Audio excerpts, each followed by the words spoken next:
ఓం శాంతి, ఓం శాంతి, ఓం శాంతి. అందరూ బాబా స్మృతిలో ఉన్నారా? ఇప్పుడు మనము 3 సార్లు ఓంకారం చేద్దాము. అందరూ ధ్యాన ముద్రలో వెన్నుముక్క నిటారుగా కూర్చోండి.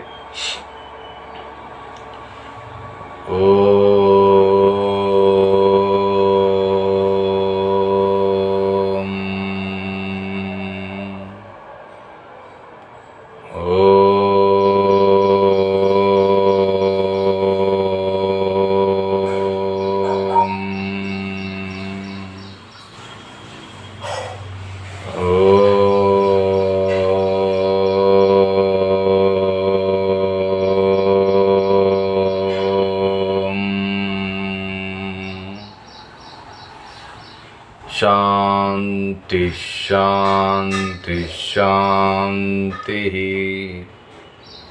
ఓం శాంతి.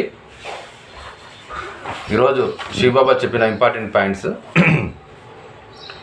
దేహీ అభిమాని స్థితి అంటే ఏమిటి అని శివపరమాత్మ తెలియజేస్తున్నారు. దేహీ అభిమాని స్థితి అంటే ఏమిటి అని శివపరమాత్మ తెలియజేస్తున్నారు. శరీరాన్ని నడిపించేది ఆత్మ అని మనం పక్కాగా తెలుసుకోవాలి. శరీరము దానంతటికి అది నడవదు. అది దాన్ని నడిపించే వాళ్ళు చైతన్యమైన శక్తి ఆత్మ అని మనం పక్కాగా తెలుసుకోవాలి అని అంటున్నారు. ఉదాహరణకు ఆత్మ శరీరంలో ఉన్నప్పుడు నోటిలో తీపి పదార్థం ఉంచుకున్నప్పుడు నాలుక పక్కన ఉన్న రసగ్రంథుల ద్వారా అది తీపి యొక్క అనుభూతి అని ఆత్మే అనుభవిస్తుంది. శవం నోటిలో తీపి పదార్థాన్ని పెడితే ఆ శరీరం ఏ విధమైన అనుభూతి పొందలేదని మనకు తెలుసు. దీపం ఉండగానే ఇల్లు చక్కబెట్టుకోవాలని పెద్దలకు సూచి చెప్తారు.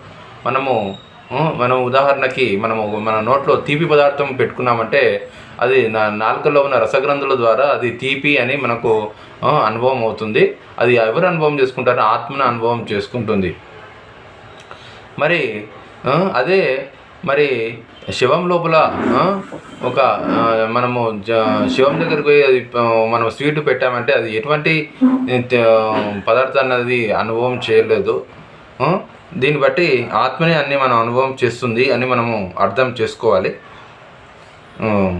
దీపం ఉండగానే ఇల్లు చక్కబెట్టుకోవాలని పెద్దలు సూక్తి చెప్తారు. అదేవిధంగా మరణానికి ముందే నేను ఆత్మను అనే స్మృతి ఎక్కువసార్లు జ్ఞాపకం ఉంచుకొని ఆత్మస్వరూపాన్ని అభ్యాసం ద్వారా అనుభవం చేసుకోవడమే దేహీ అభిమాని స్థితి. ఇప్పుడు బాబా చెప్తున్నారు, దీపం ఉండగానే ఇల్లు చక్కగా పెట్టుకోవాలి. అదేవిధంగా ఈ ఆత్మ అనేది దీపము, ఈ శరీరం అనేది ఇల్లు.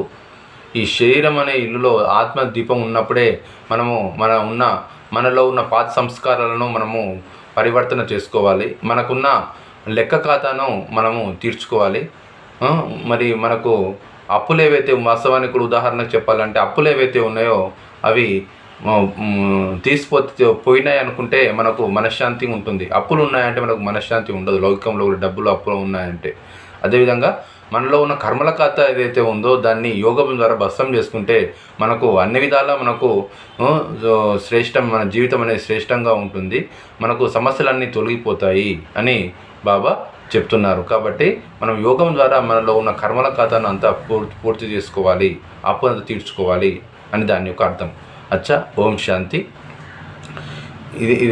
ఇదే ఆత్మిక స్థితి అంటారు. ఎక్కువసార్లు నేను ఆత్మ అని అనుకోవడం, ఇదే ఆత్మిక స్థితి. అచ్చా, ఓం శాంతి. మధురమైన ఆత్మిక తండ్రికి ఆత్మిక పిల్లల యొక్క ప్రియ స్మృతులు మరియు నమస్తే. ఈరోజు సమానం వచ్చేసి నేను ఆత్మను జ్యోతి స్వరూపాన్ని. ఈ సమానాన్ని 20 సార్లు రాయాలి. రోజంతా ఈ సమానంలో ఉండాలి. అచ్చా, ఓం శాంతి.